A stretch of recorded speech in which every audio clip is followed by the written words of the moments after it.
AITA for cutting off a long-term friend group after they treated my daughter's best friend like shit? So, this might be a long one.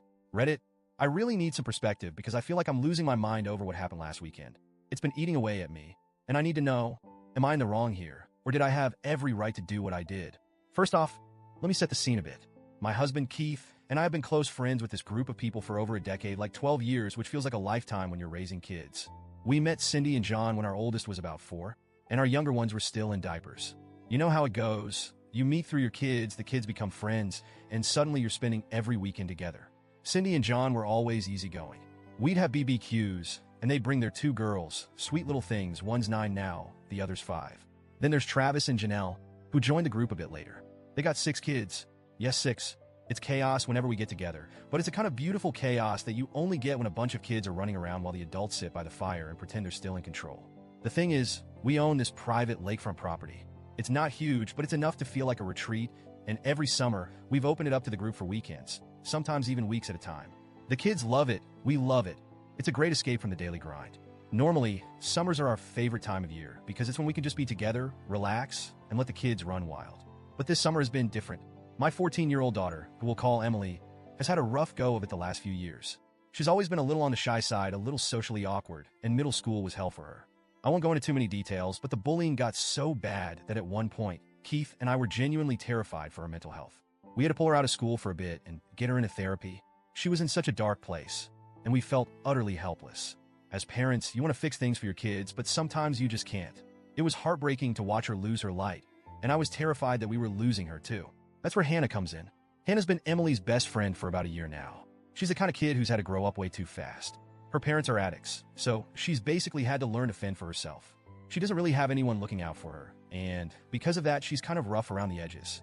She's not great with social cues, and to be honest, she doesn't really dress in a way most people would consider appropriate for a 14-year-old. Her clothes are often too small, too tight, and sometimes a little too revealing. But it's not because she's trying to be provocative or anything. It's just all she has. And honestly, who's teaching her otherwise? Despite everything Hannah's been through, she's a good kid. She's sweet, respectful, and always eager to help. She calls me Mom, and it warms my heart every time. But the thing I'm most grateful for is what she's done for Emily. Since Hannah came into her life, Emily has changed. She's opened up, she's smiling again. She's engaging with the world in a way I hadn't seen in years. For the first time in so long, I feel like I have my daughter back, and I owe a lot of that to Hannah. So yes, I'm very protective of this girl. She's practically family at this point. Now, here's where things started to go wrong. Last weekend, we were hosting one of our regular summer get-togethers at the lake house. The usual crew was there: Cindy, John, Travis, Janelle, and all the kids.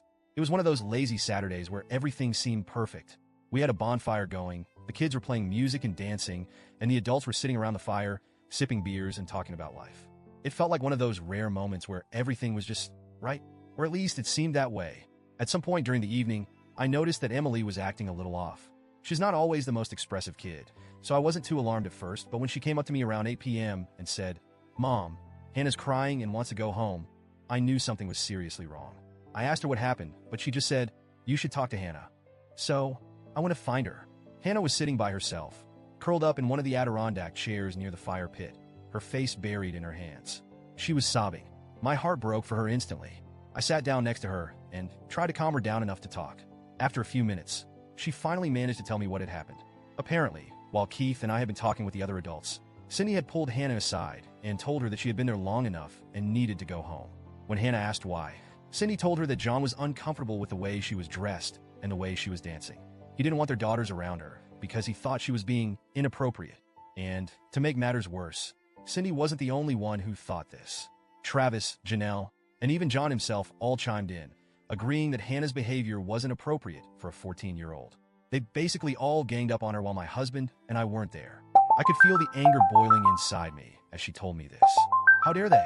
How could a group of adults, people who had known us and our kids for over a decade, turn on a young girl like that, especially one who's been through as much as Hannah?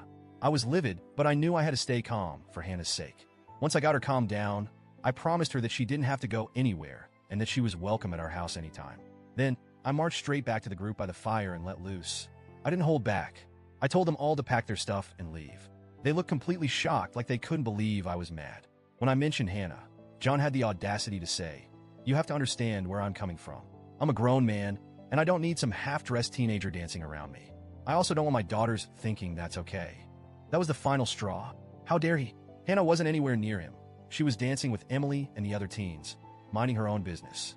But the way he twisted her innocent behavior into something disgusting, it just made me sick. The fact that a grown man could look at a young girl who's been through so much and make her feel like she was doing something wrong simply for existing? No, absolutely not.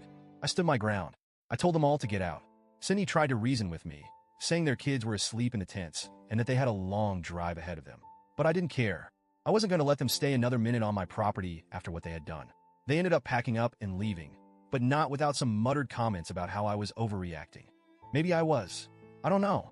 All I know is that I couldn't sit by and let them make Hannah feel like she didn't belong. Not when this girl has been nothing but good to my daughter. Not when she's been the reason my daughter is still here, still smiling.